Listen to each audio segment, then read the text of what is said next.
ಸರಿಯಾದ ವಿಷಯನ ಸರಿಯಾದ ಮಾಧ್ಯಮದ ಮುಖಾಂತರ ನಮ್ಮ ಕರ್ನಾಟಕದ ಜನತೆಗೆ ತಲುಪಿಸುವಂಥ ಒಂದು ಪ್ರಯತ್ನನ ಮಾಡೋಣ ಅಂತ ಇವತ್ತು ನಾನು ಮತ್ತು ನಿವೇದಿತಾ ಇಬ್ಬರು ಕೂಡ ಇಲ್ಲಿ ಬಂದಿದ್ದೀವಿ. ಇದಕ್ಕೆ ನಮ್ಮ ಮಾಧ್ಯಮದವರ ಸಂಪೂರ್ಣ ಸಪೋರ್ಟ್ ನಮ್ಮ ಮೇಲೆ ಇರುತ್ತೆ ಅಂತ ಭಾವಿಸಿದ್ದೀನಿ. ಇದೇ ತಿಂಗಳು 6ನೇ ತಾರೀಕು ನಾನು ಮತ್ತು ನಿವೇದಿತಾ ಅರ್ಜಿನ ಸಲ್ಲಿಸಿದ್ವಿ. 7ನೇ ತಾರೀಕು ನಮ್ಮ ಫ್ಯಾಮಿಲಿ ಕೋರ್ಟ್ ನಮಗೆ ಏನು ಕಾನೂನಾತ್ಮಕವಾಗಿ ಏನು ಪ್ರೊಸೀಜರ್ಸ್ನ ಫಾಲೋ ಮಾಡಬೇಕಾಗಿತ್ತು ಆ ಪ್ರೊಸೀಜರ್ಸ್ನೆಲ್ಲ ಫಾಲೋ ಮಾಡಿದ್ವಿ. ಅದಾದ ನಂತರ ನಮ್ಮಿಬ್ಬರಿಗೂ ವಿಚ್ಛೇದನವನ್ನು ನ್ಯಾಯಾಲಯ ಕೊಟ್ಟಿದೆ. ಸೊ ಅದನ್ನು ಮೊದಲಿಗೆ ಸ್ಪಷ್ಟನೆ ಕೊಡ್ತಾ ಇದ್ದೀನಿ. ನಮ್ಮಿಬ್ಬರಿಗೂ ನ್ಯಾಯಾಲಯ ವಿಚ್ಛೇದನವನ್ನು ಕೊಟ್ಟಿದೆ. ನಾವು ಕಾನೂನಿನ ಪ್ರಕಾರವಾಗಿ ಈ ಒಂದು ವಿಚ್ಛೇದನವನ್ನು ಪಡ್ಕೊಂಡಿದ್ದೀವಿ. ಎಲ್ಲರಿಗೂ ಈ ಒಂದು ಪ್ರಶ್ನೆ ತುಂಬ ಕಾಡ್ತಾ ಇದೆ, ಯಾಕೆ ತುಂಬ ಚೆನ್ನಾಗಿದ್ರಲ್ಲ, ಯಾಕೆ ದೂರ ಆದ್ರಿ ಅನ್ನೋ ಒಂದು ಪ್ರಶ್ನೆ ಎಲ್ಲರೂ ಕೇಳ್ತಾ ಇದ್ದಾರೆ. ಆ ಒಂದು ಕ್ವೆಶನ್ಗೂ ಕೂಡ ಆನ್ಸರ್ ಮಾಡುವಂತಹ ಸಮಯ ಇಲ್ಲಿ ಬಂದಿದೆ. ಆಲ್ರೆಡಿ ನಾವು ನಮ್ಮ ಸೋಷಿಯಲ್ ಮೀಡಿಯಾ ಇನ್ಸ್ಟಾಗ್ರಾಮ್ನಲ್ಲಿ ಒಂದು ಟೈಪ್ ಮಾಡಿ ಇಬ್ಬರು ಪೋಸ್ಟ್ಗಳನ್ನ ಹಾಕಿದ್ವಿ. ಅಲ್ಲೇ ನಾವು ಕ್ಲಾರಿಫಿಕೇಶನ್ ಕೊಟ್ಟಿದ್ದೀವಿ ಯಾಕೆ ನಾವು ವಿಚ್ಛೇದನ ಪಡೆದ್ವಿ ಅಂತ. ಸೊ ಇವಾಗ ಬಹಿರಂಗವಾಗಿ ನಾವಿಬ್ರು ಖುದ್ದಾಗಿ ಬಂದಿದ್ದೀವಿ. ಯಾಕಂತ ಹೇಳಿದ್ರೆ ಸಾಕಷ್ಟು ವದಂತಿಗಳು, ಬೇಡದೇ ಇರುವಂಥ ಸುದ್ದಿಗಳು ಎಲ್ಲರೂ ಸೃಷ್ಟಿ ಮಾಡಿ ಕೆಲವರು ಸೃಷ್ಟಿ ಮಾಡಿ ಅದನ್ನ ಹರಿಬಿಡ್ತಾ ಇದ್ದಾರೆ. ಅದು ಜನಗಳಿಗೆ ನಿಜ ಏನೋ ಅನ್ಸೋ ಒಂದು ಮುನ್ನ ಅದಕ್ಕೆ ನಾವು ಒಂದು ಕ್ಲಾರಿಟಿ ಕೊಟ್ಬಿಡೋಣ ಅಂತ ಇವತ್ತು ಈ ಒಂದು ಪತ್ರಿಕಾಗೋಷ್ಠಿಯನ್ನ ಕರೀಲಿಕ್ಕೆ ಒಂದು ಮುಖ್ಯ ಕಾರಣ ಕೂಡ. ಆ್ಯಂಡ್ ಏನಕ್ಕೆ ನಾವಿಬ್ರು ವಿಚ್ಛೇದನ ಪಡೆದ್ವಿ ಅನ್ನೋದಾದ್ರೆ, ಕೆಲವು ವರ್ಷಗಳಿಂದ ನಾನು ಬೆಳೆದಂತಹ, ಅಂದರೆ ನನ್ನ ಆಲೋಚನೆಗಳು, ನನ್ನ ಜೀವನ ಶೈಲಿ ಒಂದು ಆಯಾಮದಲ್ಲಿ ಹೋದ್ರೆ ನಿವೇದಿತಾ ಅವರ ಒಂದು ಯೋಚನೆ, ಆಲೋಚನೆ, ಒಂದು ಜೀವನ ಶೈಲಿ ಅವ್ರದೇ ಒಂದು ಆಯಾಮದಲ್ಲಿ ಬೆಳೀತಾ ಹೋಯ್ತು. ಸೊ ಇದ್ರ ಮಧ್ಯದಲ್ಲಿ ಜೀವನ ಅಂದ್ರೆ ಏನು ಅಂತ ನಾನು ಅರ್ಥ ಮಾಡ್ಕೊಂಡಿರೋದು ಮತ್ತೆ ನಿವೇದಿತಾ ಅವರು ಅರ್ಥ ಮಾಡ್ಕೊಂಡಿರೋದು ಎರಡು ವ್ಯಾಖ್ಯಾನಗಳು ತುಂಬಾ ಡಿಫ್ರೆಂಟ್ ಆಗಿತ್ತು. ಅದು ಒಂದಕ್ಕೊಂದು ಹೊಂದಾಣಿಕೆ ಆಗಲೇ ಇಲ್ಲ. ತುಂಬಾ ಪ್ರಯತ್ನ ಪಟ್ವಿ ಕೆಲವು ವರ್ಷಗಳಿಂದ ಎಲ್ಲ ಸರಿ ಹೊಂದ್ಕೊಂಡು ಹೋಗ್ಬೇಕು ಅಂತ. ಸೊ ಪ್ರತಿದಿನನೂ ಈ ರೀತಿಯಾದಂಥ ಒಂದು ಮನಸ್ತಾಪಗಳು ಬಂತಿದ್ದಾಗ ಎಲ್ಲೋ ಒಂದ್ ಕಡೆ ಅನಿಸ್ತು, ನನ್ನ ಜೀವನ ಶೈಲಿ ಬೇರೆ ಇದೆ, ಇವರ ಜೀವನ ಶೈಲಿ ಬೇರೆ ಇದೆ.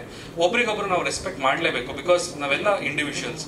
ಈ ಭೂಮಿ ಮೇಲೆ ನಾವು ಜನ್ಮ ಪಡೆದಿದ್ದೀವಿ ಅಂದಮೇಲೆ ಅವ್ರಿಗೆ ಎಷ್ಟು ಹಕ್ಕಿರುತ್ತೆ, ನಮಗೂ ಕೂಡ ಅಷ್ಟೇ ಹಕ್ಕಿರುತ್ತೆ. ಸೊ ಹಾಗಾಗಿ ಯಾರ್ಯಾರು ಫೋರ್ಸ್ಫುಲ್ ಆಗಿ ಒಬ್ರ ಜೊತೆ ಇರೋದು ಸರಿಯಲ್ಲ. ಅಂದ್ರೆ ಮಾನಸಿಕವಾಗಿ ಒಂದು ನೋವನ್ನು ಅನುಭವಿಸ್ಕೊಂಡು ಒಟ್ಟಿಗೆ ಇರೋದು ಸರಿ ಬರಲಿಲ್ಲ. ಅದಕ್ಕೆ ನಾವಿಬ್ರು ಒಮ್ಮತದಿಂದ, ಮತ್ತೊಮ್ಮೆ ಹೇಳ್ತೀನಿ, ನಾವಿಬ್ರು ಮ್ಯೂಚುವಲ್ ಕನ್ಸೆಂಟ್ ಇಂದ ಒಟ್ಟಿಗೆ ನಿರ್ಧಾರ ಮಾಡಿ ನಾವಿಬ್ರು ಖುಷಿಯಾಗಿರ್ಬೇಕು ಅಂತ ಹೇಳಿದ್ರೆ ನಾವಿಬ್ರು ಸಪರೇಟ್ ಆಗಿದ್ರೆ ತುಂಬಾ ಖುಷಿಯಾಗಿರ್ತೀವಿ. ಸೊ ಹಾಗಾಗಿ ನಮ್ಮಿಬ್ರು ಮಧ್ಯದಲ್ಲಿ ಯಾವುದೇ ರೀತಿಯ ದ್ವೇಷ, ವೈಮನಸ್ಸು ಯಾವುದೂ ಇಲ್ಲ. ಅಂದ್ರೆ ನನಗೆ ಅವರ ಬೆಳವಣಿಗೆ ಮೇಲೆ ನನಗೆ ಒಂದು ಖುಷಿ ಇದೆ. ಅವರು ಎಷ್ಟು ಮಟ್ಟಕ್ಕೆ ಬೆಳೆದಿದಾರಲ್ಲ ಅನ್ನೋ ಒಂದು ಖುಷಿ ಇದೆ. ಆಕೆಗೆ ಕೂಡ ನಾನು ಮಾಡ್ತಿರುವಂತ ವಿಷಯದ ಮೇಲೆ ಅವ್ರಿಗೂ ಕೂಡ ರೆಸ್ಪೆಕ್ಟ್ ಇದೆ. ಸೊ ಇಬ್ರು ಮ್ಯೂಚುವಲ್ ಆಗಿ ರೆಸ್ಪೆಕ್ಟ್ ಇಂದ ಒಬ್ರಿಗೊಬ್ರು ಒಂದು ಮ್ಯೂಚುವಲ್ ಕನ್ಸೆಂಟ್ ಇಂದ ಒಪ್ಕೊಂಡು ಇವತ್ತು ಈ ನಿರ್ಧಾರ ಮಾಡಿ ವಿಚ್ಛೇದನವನ್ನು ಕೂಡ ಪಡೆದುಕೊಂಡಿದ್ದೀವಿ. ಆ್ಯಂಡ್ ನಮಗೆ ನಮ್ಮ ಸ್ನೇಹಿತರು, ಹಾಗೆ ನಮ್ಮ ಇನ್ಸ್ಟಾಗ್ರಾಮಲ್ಲಿ ಫಾಲೋವರ್ಸ್ ಇರ್ಬೋದು, ಹಾಗೆ ನಮ್ಮ ಫ್ಯಾಮಿಲಿಯವ್ರು ಇರ್ಬೋದು, ಹಾಗೆ ಮಾಧ್ಯಮದವ್ರು ಇರ್ಬೋದು, ಎಲ್ಲರೂ ತುಂಬ ಸಪೋರ್ಟ್ ಮಾಡಿದ್ದೀರಾ. ಇಂಥ ಒಂದು ಸಿಚುವೇಶನ್ ಅಲ್ಲಿ ನಮಗೂ ಕೂಡ ತುಂಬ ಕಷ್ಟ ಇತ್ತು. 2 ದಿನ ನಾವು ಯಾರ ಫೋನ್ನು ಅಟೆಂಡ್ ಮಾಡೋಕ್ಕಾಗಲಿಲ್ಲ. ಬಿಕಾಸ್ ಆ ಮನಸ್ಥಿತಿಲಿ ಇರಲಿಲ್ಲ. ನನ್ಗೆ ಯಾರ ಜೊತೆನೂ ಮಾತಾಡಬೇಕು ಅನ್ನೋ ಒಂದು ಮನಸ್ಥಿತಿ ಇರಲಿಲ್ಲ. ಸೊ ಇವಾಗ ಆ ಗಾಳಿ ಮಾತುಗಳೆಲ್ಲ ಸುಮ್ಮನೆ ಎಲ್ಲರ ಮನಸ್ಸಲ್ಲಿ ಹೋಗಿ ಬೇರೆ ರೀತಿಯಾದಂತಹ ಇಮೇಜ್ನ ಸೃಷ್ಟಿ ಮಾಡೋ ಮುನ್ನ ನಾವು ಸತ್ಯತೆ ಏನಿದೆ ಅದನ್ನ ಇವತ್ತು ನಿಮ್ಮ ಮುಂದೆ ಬಹಿರಂಗಪಡಿಸೋಕ್ಕೆ ಇವತ್ತು ಬಂದಿದ್ದೀವಿ. ಸೊ ಮೊದಲನೇ ಪಾಯಿಂಟ್ ಕ್ಲಿಯರ್ ಆಗಿದೆ. ನಾವು ಕಾನೂನಾತ್ಮಕವಾಗಿ ವಿಚ್ಛೇದನವನ್ನು ಪಡೆದಿದ್ದೀವಿ. ಸೊ ಹಾಗೆ ನೆಕ್ಸ್ಟ್ ಪಾಯಿಂಟ್ ನಾನು ಮಾತಾಡಬೇಕು ಅಂತ ಹೇಳಿದ್ರೆ, ವದಂತಿಗಳ ಬಗ್ಗೆನೇ ಮೇನ್ ಆಗಿ ಮಾತಾಡಬೇಕಾಗಿದೆ. ಅದಕ್ಕಿಂತ ಮುಂಚೆ ಅವ್ರು ಆಡಾದ್ಮೇಲೆ ನಾನು ಮಿಕ್ಕಿದೊಂದಷ್ಟು ಪಾಯಿಂಟ್ಸ್ಗಳನ್ನ ಮಾತಾಡ್ತೀನಿ.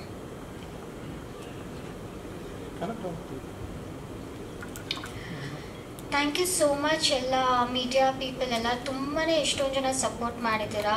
ಆಲ್ಮೋಸ್ಟ್ ನನಗೊಂದು ಕೆಲವೊಬ್ರು ಮಾತಾಡಿರೋದಾಗಲಿ ಸಪೋರ್ಟ್ ಮಾಡಿರೋ ರೀತಿ ಪರ್ಸ್ನಲಿ ಇಷ್ಟ ಆಗಿ ಅವ್ರ ಮೆಸೇಜ್ ಕೂಡ ಮಾಡಿದ್ದೀನಿ. ನಿಮ್ಮ ಒಂದು ಥಿಂಕಿಂಗ್ ನಮಗೆ ಆ ಮೊಮೆಂಟಲ್ಲಿ ತುಂಬ ಸಪೋರ್ಟಿವ್ ಆಗಿತ್ತು. ಆ್ಯಂಡ್ ಸೆಕೆಂಡ್ ಥಿಂಗ್ ಬಂದು ಚಂದನ್ ಆಲ್ರೆಡಿ ಮೆನ್ಷನ್ ಮಾಡಿರೋ ಹಾಗೆ ನಮ್ಮಿಬ್ಬರ ಮಧ್ಯೆ ಜಸ್ಟ್ ನಾವು ಕಂಪ್ಯಾಟಬಲ್ ಆಗಿರಲಿಲ್ಲ ಅನ್ನೋ ಒಂದೇ ಕಾರಣಕ್ಕೆ ಅದು ಡೈಲಿ ಅಲ್ಲ, ಮತ್ತು ಯಾವಾಗ ತುಂಬ ಕಾನ್ಫ್ಲಿಕ್ಟ್ಸ್ನ ರೇಸ್ ಬರ್ತಿದ್ದರಿಂದ ನಾವು ಈ ಒಂದು ಡಿಸಿಷನ್ಗೆ ಬಂದಿದ್ದೀವಿ. ಅದ್ರ ಬಿಟ್ಟು ಬೇರೆ ಯಾವುದೇ ಥರ ಇವಾಗ ಸ್ಪೆಕ್ಯುಲೇಟ್ ಮಾಡ್ತಿದ್ದಾರೆ, ಒಂದಷ್ಟು ಹರ್ಟ್ ಆಗೋ ಥರ ಫಾಲ್ಸ್ ರೂಮರ್ಸ್ ಎಲ್ಲ ಸ್ಪ್ರೆಡ್ ಆಗ್ತಿರೋ ಥರ ಯಾವುದೂ ಇಲ್ಲ. ಅಷ್ಟೇ. ಈಗ ನಾನು ಹೇಳಬೇಕಾಗಿರುವಂಥ ವಿಚಾರ ಇವಾಗ ವದಂತಿ, ನಮ್ಮ ಕಿವಿಗೆ ಬಿದ್ದಂಥ ವದಂತಿ. ವದಂತಿ ನಂಬರ್ 1 ಏನು ಅಂತ ಹೇಳಿದ್ರೆ, ನಿವೇದಿತಾ ನನ್ನ ಬಳಿಯಿಂದ ಆಲೆಮನಿ ಅಂದರೆ ಜೀವನಾಂಶ ಕೋಟ್ಯಾಂತರ ರೂಪಾಯಿ ನನ್ನಿಂದ ಆಲೆಮನಿ ಪಡೆದಿದ್ದಾರೆ ಅನ್ನೋ ಒಂದು ವದಂತಿ ಹರಿದಾಡ್ತಿದೆ ರೂಮರ್ಸು. ನಿವೇದಿತಾ ನನ್ನ ಹತ್ರ ದುಡ್ಡನ್ನ ಡಿಮ್ಯಾಂಡ್ ಮಾಡಿದ್ದಾರೆ ಅಂತ. ಇದು ಖಂಡಿತವಾಗ್ಲೂ ಸುಳ್ಳು. ಅವರು ಯಾವುದೇ ರೀತಿಯಾದಂಥ ಆಲೆಮನಿ ನನ್ನಿಂದ ಪಡ್ಕೊಂಡಿಲ್ಲ. ಅವರು ಅದನ್ನು ಕ್ಲೇಮ್ ಕೂಡ ಮಾಡಿಲ್ಲ. ನಾನು ಅವ್ರಿಗೆ ಆಲೆಮನಿ ನಾನು ಕೂಡ ಕೊಟ್ಟಿಲ್ಲ. ಸೊ ಇದೊಂದು ವದಂತಿ. ಇವಾಗಲೇ ಮತ್ತೊಮ್ಮೆ ಕ್ಲಿಯರ್ ಮಾಡ್ತಾ ಇದ್ದೀನಿ, ಜೀವನಾಂಶ ಆಲೆಮನಿ ಅದನ್ನ ನಿವೇದಿತಾ ಅವರು ಕ್ಲೇಮ್ ಮಾಡಿಲ್ಲ. ನಾನು ಕೂಡ ಯಾವುದೇ ರೀತಿಯಾದಂಥ ಆಲೆಮನಿ ನಿವೇದಿತಾ ಅವರಿಗೆ ಕೊಟ್ಟಿಲ್ಲ. ಹಾಗೆ ಎರಡನೇ ವದಂತಿ, ಒಂದು ಮಕ್ಕಳು ಮಾಡ್ಕೊಳ್ಬೇಕು ಅನ್ನೋ ಒಂದು ಕಾರಣ. ಅಂದರೆ ನಿವೇದಿತಾಗೆ ನಾನು ತುಂಬ ಫೋರ್ಸ್ ಮಾಡ್ತಿದ್ದೆ ಮಕ್ಕಳು ಮಾಡ್ಕೊಳ್ಳೋಣ ಅಂತ. ಆಕೆ ಬೇಡ ಅಂತ ಹೇಳ್ತಾ ಇದ್ಲು, ಅದಕ್ಕೋಸ್ಕರ ಈ ರೀತಿ ಆಗಿದೆ ಅನ್ನೋ ಒಂದು ವದಂತಿ ಕೂಡ ಕೇಳಿ ಬರ್ತಾ ಇದೆ. ಸೊ ಅದು ಕೂಡ ಸುಳ್ಳು. ನಾವಿಬ್ರು ಇಂಡಿವಿಜುವಲ್ಸ್ಗಳು. ಅವರು ಕೂಡ ಸಿನಿಮಾ ಇಂಡಸ್ಟ್ರಿಯಲ್ಲಿ ಒಳ್ಳೆ ಕರಿಯರ್ ಇದೆ, ನಾನು ಕೂಡ ಸಿನಿಮಾ ಇಂಡಸ್ಟ್ರಿಯಲ್ಲಿ ಕೆಲಸ ಮಾಡ್ತಾ ಇದ್ದೀನಿ.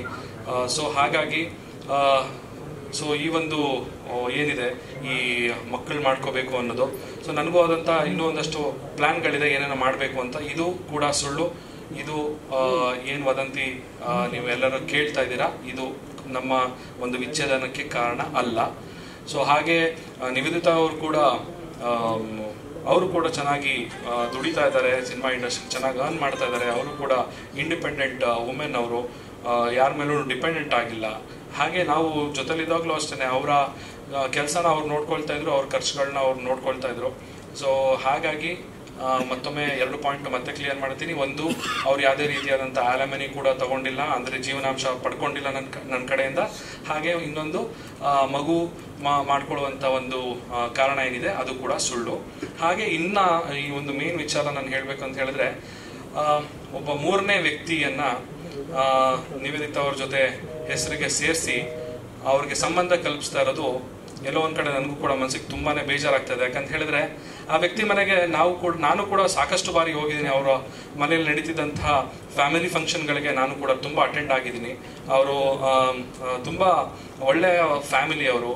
ಆ್ಯಂಡ್ ಅವರ ಫ್ಯಾಮಿಲಿ ಫಂಕ್ಷನ್ ಅಂತ ಅಂದ್ರೆ ನಮ್ಗೊಂಥರ ತುಂಬಾ ಖುಷಿ ಆಗೋದು. ಅವ್ರ ಮನೆಗೆ ಹೋದಾಗ ಅಷ್ಟೊಂದು ಜನನ ಸೇರಿಸಿ ಅವ್ರಿಗೆ ಊಟ ಹಾಕೋದಿರ್ಬೋದು, ಅವ್ರಿಗೆ ಒಂದು ಎಂಟರ್ಟೈನ್ಮೆಂಟ್ ಕೊಡೋದಿರ್ಬೋದು, ಆ ಕೆಲಸನೆಲ್ಲ ತುಂಬಾ ಮಾಡ್ತಾ ಇದ್ರು. ಸೊ ನಾನು ಕೂಡ ಸಾಕಷ್ಟು ಬಾರಿ ಆ ಕಾರ್ಯಕ್ರಮಗಳಿಗೆ ಹೋಗಿದ್ದೀನಿ, ನಾವಿಬ್ರು ಕೂಡ ಅವ್ರ ಜೊತೆಗೆ. ಸೊ ಆ ವ್ಯಕ್ತಿ ಜೊತೆ ನಿವೇದಿತಾ ಅವ್ರನ್ನ ಹೆಸರನ್ನ ಸೇರಿಸಿ ಇವ್ರಿಗೆ ಏನೋ ಒಂದು ಸಂಬಂಧ ಇದೆ ಅಂತ ಹೇಳ್ತಾ ಇರುವಂತ ಒಂದು ವಿಕೃತ ಮನಸ್ಥಿತಿ ಎಲ್ಲೋ ಒಂದ್ ಕಡೆ ನಾವು ಕನ್ನಡಿಗರಾಗಿ ನಾವು ಅದನ್ನ ಮಾಡಬಾರ್ದು, ನಮ್ಮ ಶೋಭೆಗೆ ಅಲ್ಲ ಅದು ಅಂತ ಹೇಳಕ್ ಇಷ್ಟಪಡ್ತೀನಿ. ಇದನ್ನ ನಾನು ಹೇಳೋದಕ್ಕಿಂತ ನಿವೇದಿತಾ ಅವರು ಅದ್ರ ಬಗ್ಗೆ ಮಾತಾಡಿದ್ರೆ ಚೆನ್ನಾಗಿರುತ್ತೆ ಅನ್ಸುತ್ತೆ. ಆಕ್ಚುಲಿ ಹೌದು, ನಂಗೆ ಆಕ್ಚುಲಿ ನೋಡಿದಾಗ ಸ್ವಲ್ಪ ಬೇಜಾರಾಯ್ತು. ಯಾಕಂದ್ರೆ ನಾವು ಚಂದನ್ ಮೆನ್ಷನ್ ಮಾಡ್ದಾಗೆ ನಾವೆಲ್ಲ ಫ್ಯಾಮಿಲಿ ಫ್ರೆಂಡ್ಸ್, ನಾವು ಅವ್ರ ಫ್ಯಾಮಿಲಿ ಜೊತೆ ಹೋಗ್ತೀವಿ. ಈವನ್ ನಾವು ಏನಾದರೂ ಫಂಕ್ಷನ್ ಇದ್ದಾಗ ನಮ್ಮನ್ನಷ್ಟೇ ಅಲ್ಲ, ಅವ್ರು ಎಲ್ಲರನ್ನೂ ಸೇರಿಸಿ ಫ್ಯಾಮಿಲಿ ಫಂಕ್ಷನ್ಸ್ ಎಲ್ಲ ಮಾಡ್ತಾರೆ. ಅವ್ರ ಜೊತೆ ಅವ್ರ ಫ್ಯಾಮಿಲಿ ಜೊತೆ ಒಳ್ಳೆ ಬಾಂಡಿಂಗ್ ಇದೆ ನನಗೆ. ಪ್ರತಿ ವರ್ಷನೂ ಅವ್ರು ನನಗೆ ಬರ್ಡೇ ವಿಶ್ ಮಾಡ್ತಾರೆ, ನಾನು ಅವ್ರಿಗೆ ಬರ್ಡೇ ವಿಶ್ ಮಾಡ್ತೀನಿ. ಬಟ್ ಈ ವರ್ಷನೇ ಯಾಕೆ ಈ ಥರ ಆಯಿತು ಅದು ತುಂಬ ತಪ್ಪು. ಆ್ಯಕ್ಚುಲಿ ಅವ್ರಿಗೂ ಆದಂಥ ಒಂದು ಫ್ಯಾಮಿಲಿ ಇರುತ್ತೆ, ಮಕ್ಕಳಿರುತ್ತೆ. ಆ ಸೆಂಟಿಮೆಂಟ್ಸ್ ಜೊತೆ ಪ್ಲೀಸ್ ಹರ್ಟ್ ಮಾಡಬೇಡಿ.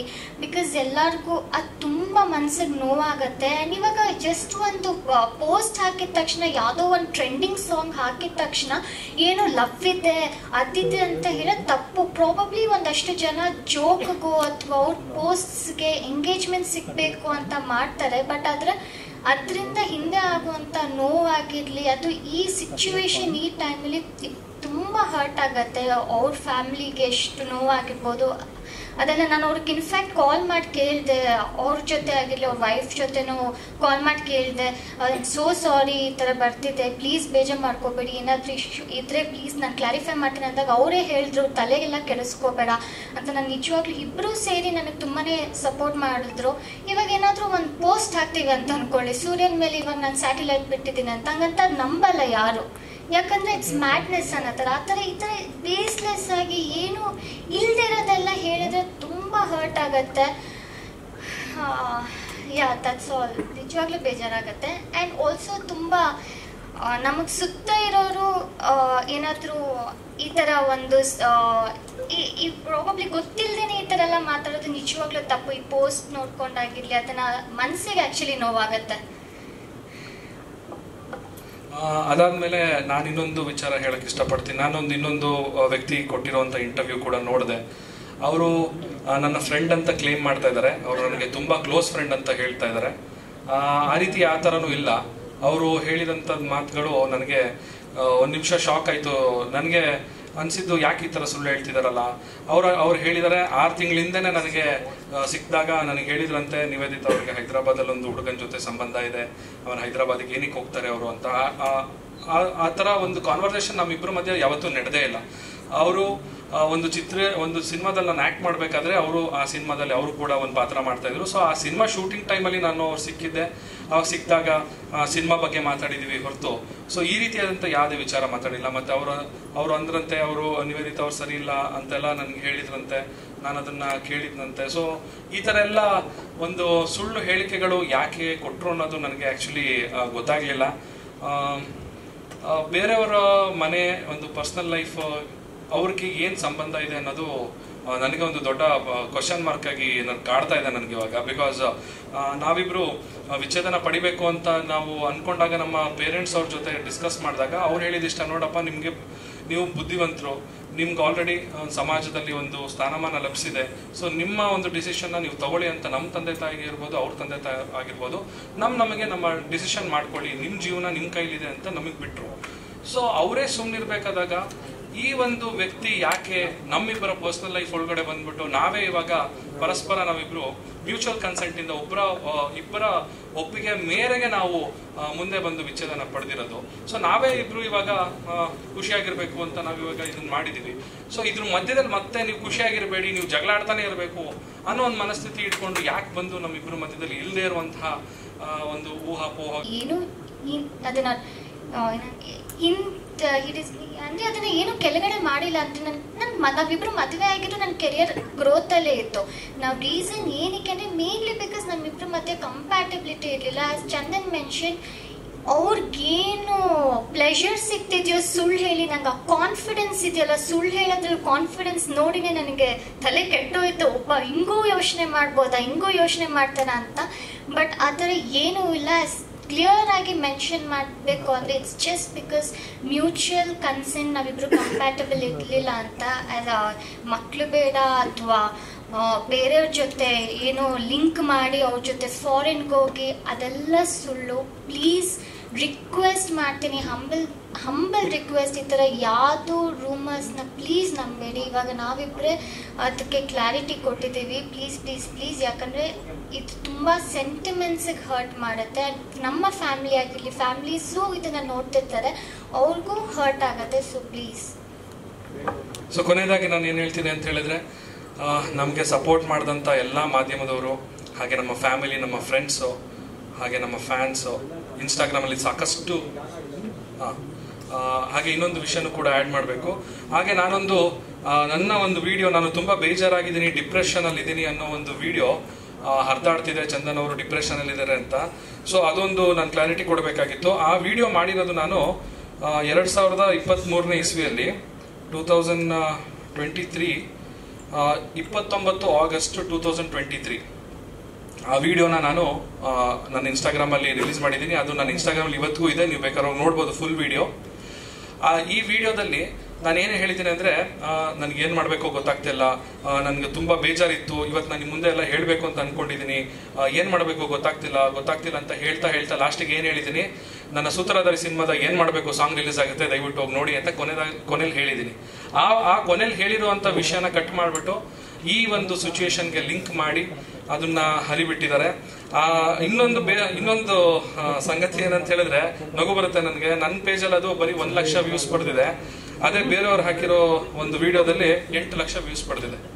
ಸೊ ಇದೇ ಒಂದು ಏನು ವೈಫಲ್ಯ ಅಂತ ಅನ್ಸುತ್ತೆ ಮೋಸ್ಟ್ಲಿ ಈಗಿನ ಒಂದು ಸಮಾಜದ ಈ ಸಾಮಾಜಿಕ ಜಾಲತಾಣದ ಒಂದು ವೈಫಲ್ಯ ಹಿಂಗಿದೆ. ಅಂದ್ರೆ ಕೆಟ್ಟ ಸುದ್ದಿಗಳು ಬೇಗ ಹರಡುತ್ತೆ, ಒಳ್ಳೆ ಸುದ್ದಿಗಳು ಎಷ್ಟು ಕಷ್ಟಪಟ್ಟರು ಅದು ಹರಡಲ್ಲ ಅನ್ನೋದು. ಸೊ ಈ ಒಂದು ವಿಷಯ ಕೂಡ ನಾನು ನಿಮ್ಗೆ ಸ್ಪಷ್ಟಪಡಿಸ್ಬೇಕಾಗಿತ್ತು. ಅಫ್ಕೋರ್ಸ್ ಆ ವಿಡಿಯೋದಲ್ಲಿ ನಾನು ತುಂಬಾ ಬೇಜಾರಾಗಿದ್ದೀನಿ. ಇವಾಗ ಬೇಜಾರಿಲ್ಲ ಅಂತಲ್ಲ, ಇನ್ನು ಕೂಡ ಮನಸ್ಸಲ್ಲಿ ಒಂದು ಬೇಜಾರಿದೆ. ಸ್ವಲ್ಪ ಸಮಯ ಕೂಡ ತಗೊಳ್ತೀನಿ ನಾನು ಇದರಿಂದ ಹೊರಬರ್ಲಿಕ್ಕೆ. ಹೊರಬರಬೇಕು ಅಂತ ಹೇಳಿದ್ರೆ ನಿಮ್ಮೆಲ್ಲರ ಒಂದು ಸಪೋರ್ಟ್ ನನಗೆ ಬೇಕು. ಮತ್ತೆ ಸದ್ಯದಲ್ಲೇ ನನ್ನ ಸಿನಿಮಾಗಳು ಕೂಡ ರಿಲೀಸ್ ಇದೆ, ಹೊಸ ಸಾಂಗ್ಗಳು ಕೂಡ ಬಿಡ್ತೀವಿ. ನಿವೇದಿತ ಕೂಡ ಅವರು ಕೂಡ ಹೊಸ ಪ್ರಾಜೆಕ್ಟ್ಗಳನ್ನ ಮಾಡ್ತಾ ಇದ್ದಾರೆ. ಸೊ ನಿಮ್ಮೆಲ್ಲರ ಸಹಕಾರ ನಮ್ಮ ಮೇಲಿರಲಿ. ಮತ್ತೊಮ್ಮೆ ನಾನು ಹೇಳ್ತೀನಿ, ಎಲ್ಲ ಮಾಧ್ಯಮದವ್ರಿಗೂ ಸಪೋರ್ಟ್ ಮಾಡಿದವ್ರಿಗೆ ತುಂಬಾ ಧನ್ಯವಾದಗಳು.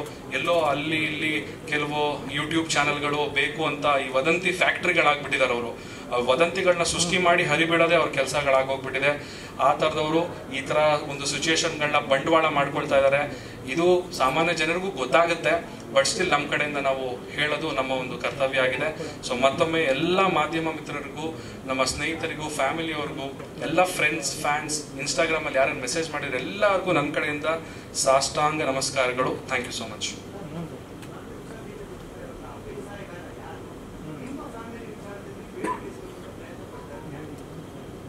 ಇದು ನಮಗೂ ಗೊತ್ತಿಲ್ಲ, ಅದು ಇದು ಆ ವ್ಯಕ್ತಿ ಯಾರು ಅಂತ ಐಡಿಯಾನೂ ಇಲ್ಲ. ಯಾಕಂದ್ರೆ ನಾವಿಬ್ರು ಜೊತೆಲಿದ್ದಾಗ ಸೊ ಅವರು ಯಾವ ರೀತಿ ಇವಾಗ ಬೇರೆಯವರ ಒಂದು ಬೇರೆ ವ್ಯಕ್ತಿಯನ್ನ ಇಟ್ಕೊಂಡು ಇವ್ರ ಜೊತೆ ಒಂದು ಸಂಬಂಧನ ಕಲ್ಪಿಸ್ತಾ ಇದಾರಲ್ಲ, ಅವ್ರು ಆ ಬೇಸ್ ಯಾರು ಅಂತಾನು ಗೊತ್ತಿಲ್ಲ. ಫಸ್ಟ್ ಆ ಪೋಸ್ಟ್ ಯಾವ ಯೂಟ್ಯೂಬ್ ಚಾನಲ್ ಅಥವಾ ಯಾವ ಇನ್ಸ್ಟಾಗ್ರಾಮ್ ಪೇಜ್ ಅದನ್ನ ಸ್ಟಾರ್ಟ್ ಮಾಡ್ತು ಅಂತ ಗೊತ್ತಿಲ್ಲ.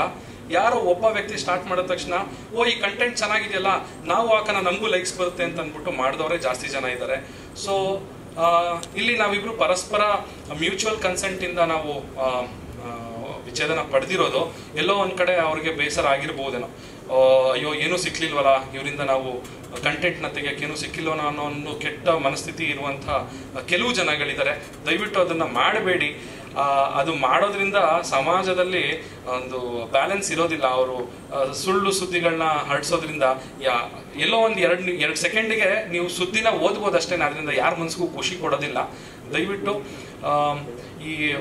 ನಾನು ಅಬ್ಸರ್ವ್ ಮಾಡ್ದಂಗೆ ಈ ತರ ಒಂದು ಪಬ್ಲಿಕ್ ಲೈಫಲ್ಲಿ ಇದ್ದಾಗ ಇದೆಲ್ಲ ಕಾಮನ್ ಆಗಿರುತ್ತೆ. ಯಾಕಂದ್ರೆ ಪ್ರತಿ ವರ್ಷ ಅದು ಬೆಂಗಳೂರು ಫ್ಯಾಮಿಲಿ ಕೋರ್ಟಲ್ಲಿ 8,000 ಡಿವೋರ್ಸ್ ಕೇಸ್ಗಳು ಫೈಲ್ ಆಗುತ್ತಂತೆ. ಅದರಲ್ಲಿ ಈ ರೀತಿ ಪಬ್ಲಿಕ್ ಫಿಗರ್ಸ್ ಆದವ್ರದ್ದು ಮಾತ್ರ ಸುದ್ದಿಗಳು ಈ ರೀತಿ ಬರುತ್ತೆ.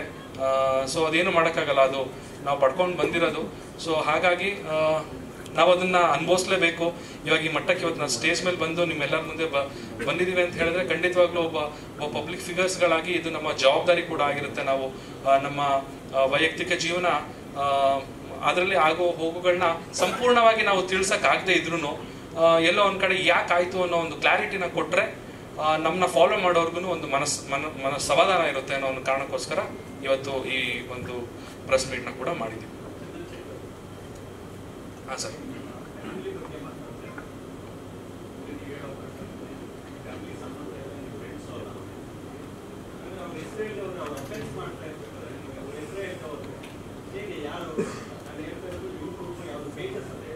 ಅಷ್ಟು ಟೈಮು ಇಲ್ಲ, ದುಡ್ಡು ಇಲ್ಲ ನನ್ನ ಹತ್ರ. ನನಗೆ ನನ್ನ ಜೀವನ ಕಟ್ಕೊಳ್ಳೋದ್ರಲ್ಲಿ ನಾನು ಬ್ಯುಸಿ ಇದ್ದೀನಿ. ಸೊ ಹಾಗಾಗಿ ಸತ್ಯ ಯಾವತ್ತಿದ್ರೂ ಒಂದಲ್ಲ ಒಂದು ದಿವಸ ಹೊರಗಡೆ ಬರಲೇಬೇಕು. ಸೊ ಹಾಗಾಗಿ ಇವ್ರ ಮೇಲೆ ಗುದ್ದಾಟದಿಂದ ನಾನು ಏನು ಪ್ರೂವ್ ಮಾಡೋವಂಥದ್ದೇನಿಲ್ಲ. ನನ್ನ ಕೆಲಸ, ನಾನು ಮಾಡುವಂಥ ಕೆಲಸ, ನಾನು ನಂಬಿರುವಂಥ ಮ್ಯೂಸಿಕ್ಕು, ಅದ್ರ ಮೇಲೆ ನಾನು ಕಾನ್ಸಂಟ್ರೇಟ್ ಮಾಡ್ಕೊಂಡು ಹೋಗ್ತೀನಿ. ಅವರು ಇನ್ನೂ ತೀರಾ ಇದ್ರ ಮೇಲೂ ಅತಿರೇಕಕ್ಕೆ ಏನಾದ್ರು ತೊಗೊಂಡೋದ್ರೆ ಅವಾಗ ಖಂಡಿತವಾಗ್ಲೂ ನಾನು ಅದನ್ನ ಕಾನೂನಾತ್ಮಕವಾಗಿ ಮುಂದೆ ತೊಗೊಂಡು ಹೋಗ್ತೀನಿ. ಚಂದನ್ ಮೆನ್ಷನ್ ಮಾಡಿರೋ ಹಾಗೆ ಇವಾಗ ನಾವು ಕ್ಲಾರಿಟಿ ಕೊಟ್ಟಾಗಿದೆ. ಇನ್ಮೇಲೂ ಕೂಡ ಯಾರಾದರೂ ಅದೇ ಥರ ರೂಮರ್ಸ್ ಸ್ಪ್ರೆಡ್ ಮಾಡೋದಾಗಲಿ, ತಪ್ಪು ಪಬ್ಲಿಕ್ಗೂ ಫಾಲ್ಸ್ ಇನ್ಫಾರ್ಮೇಷನ್ ಸ್ಪ್ರೆಡ್ ಮಾಡೋದು ಆ ಥರ ಏನಾದ್ರು ಮಾಡಿ ಡೆಫಿನೆಟ್ಲಿ ನಾನು ಲೀಗಲ್ ಆ್ಯಕ್ಷನ್ ತಗೊಂಡು ಡಿಫಮೇಷನ್ ಕೇಸ್ನ ಅವ್ರ ಮೇಲೆ ಹಾಕ್ತೀನಿ.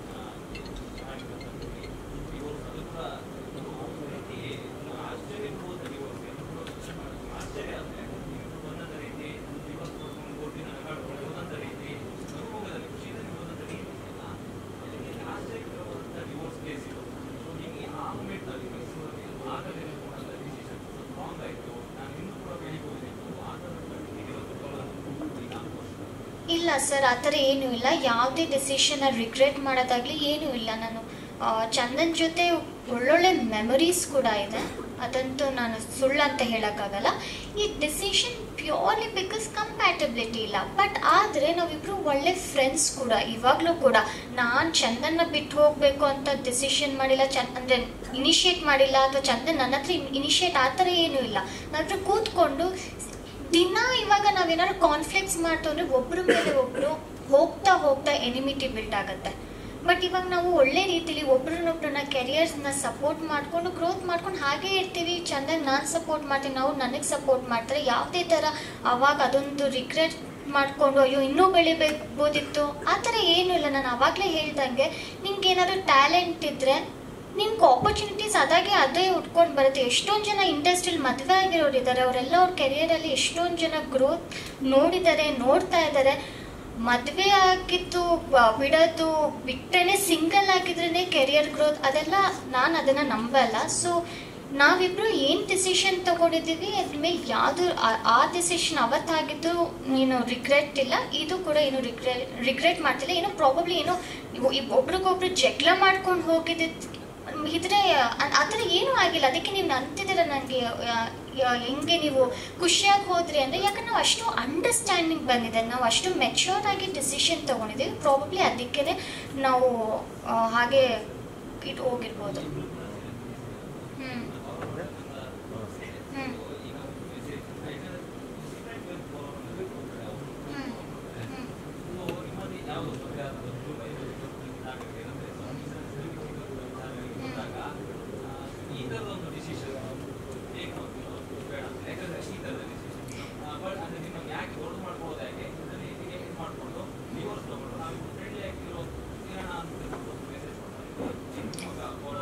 ಸರ್ ಏನು ಗೊತ್ತಾ, ಎಷ್ಟೊಂದು ಜನ ಕಪಲ್ಸ್ ಅವ್ರ ಲೈಫ್ ಅವ್ರವ್ರಿಗೆ ಗೊತ್ತಿರುತ್ತೆ ಹೇಗಿರುತ್ತೆ ಅಂತ. ನಾವು ಯಾರಿಗೂ ನೀವು ಡಿವೋರ್ಸ್ ತಗೊಳ್ಳಿ, ಫ್ರೆಂಡ್ಲಿಯಾಗಿ ಡಿವೋರ್ಸ್ ಕೊಡಿ ಅಂತ ಎಲ್ಲೂ ಮೆಸೇಜ್ ಕೊಡ್ತಾ ಇಲ್ಲ, ಅಥವಾ ನಮ್ಮ ಇಂಟೆನ್ಷನ್ ಕೂಡ ಅದಲ್ಲ. ಇವಾಗ ಅವರು ಅವ್ರ ಲೈಫ್ನ ಸಾಲ್ವ್ ಮಾಡ್ಕೊಂಡು ಅವ್ರು ಮುಂದೆ ಹೋಗ್ಬೋದು ಅಂದರೆ ಅದು ಅವ್ರ ಮೇಲೆ ಡಿಪೆಂಡ್ ಆಗಿರುತ್ತೆ.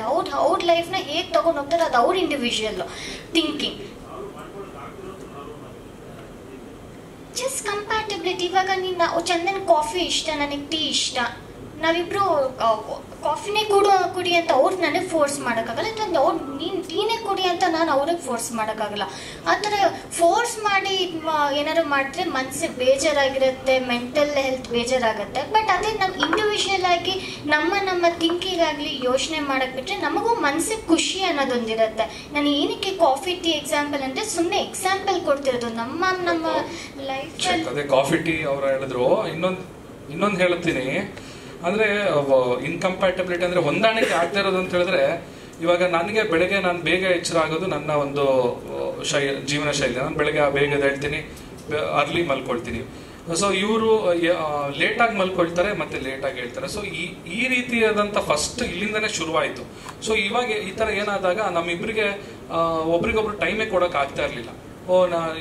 ಶೀಸ್ ಅ ನೈಟ್ ಪರ್ಸನ್, ನಾನು ಮಾರ್ನಿಂಗ್ ಪರ್ಸನ್. ಸೊ ಇಲ್ಲಿಂದ ಸ್ಟಾರ್ಟ್ ಆಗಿ ಹಲವಾರು ವಿಚಾರಕ್ಕೆ ನಾನು ಅವಾಗಲೇ ಫಸ್ಟಿಗೆ ನಾನು ಮೊದಲಿಗೆ ಹೇಳ್ದಂಗೆ ಇಬ್ಬರ ಒಂದು ಜೀವನ ಮತ್ತು ಜೀವನ ಶೈಲಿ, ನಾವು ಜೀವನನ ಅರ್ಥ ಮಾಡ್ಕೊಂಡಿರುವಂಥ ವ್ಯಾಖ್ಯಾನ ಬೇರೆ ಬೇರೆ ಇತ್ತು. ಸೊ ಹಾಗಾಗಿ ಅದಕ್ಕೆ ರೆಸ್ಪೆಕ್ಟ್ ಮಾಡಿ ಇವತ್ತು ಈ ಒಂದು ಡಿಸಿಷನ್ಗೆ ಬಂದಿರೋದು. ಮತ್ತೆ ಅದನ್ನೇ ಮತ್ತೆ ಇನ್ನೊಂದ್ಸಲ ಮತ್ತೆ ರಿಪೀಟ್ ಮಾಡಬೇಕಾಗತ್ತೆ, ಇನ್ನೇನೇ ಕ್ವಶನ್ಸ್ ಬಂದ್ರು.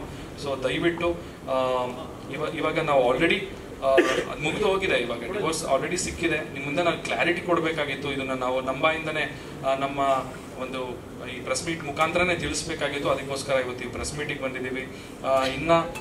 ಇನ್ನಷ್ಟು ಹೇಳ್ಕೊಳ್ಬಾರ್ದೇ ಇರುವಂಥ ಅಂಥ ವಿಚಾರ ಏನಿಲ್ಲ, ಅಂಥ ಕೆಟ್ಟ ವಿಚಾರಗಳು ಆ ಥರದ್ದೇನು ಇಲ್ಲ.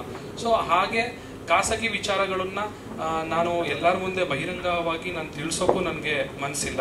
ಸೊ ಹಾಗಾಗಿ ದಯವಿಟ್ಟು ಎಲ್ಲರಿಗೂ ನಾನು ರಿಕ್ವೆಸ್ಟ್ ಮಾಡಿ ಕೇಳ್ಕೊಳ್ಳೋದು, ನಮ್ಮ ಒಂದು ಖಾಸಗಿ ವಿಚಾರನ ನಮ್ಮಲ್ಲಿಯೇ ಅದು ಇರಲಿಕ್ಕೆ ಬಿಡಿ ಅಂತ ಕೇಳ್ಕೊಳ್ತೀನಿ.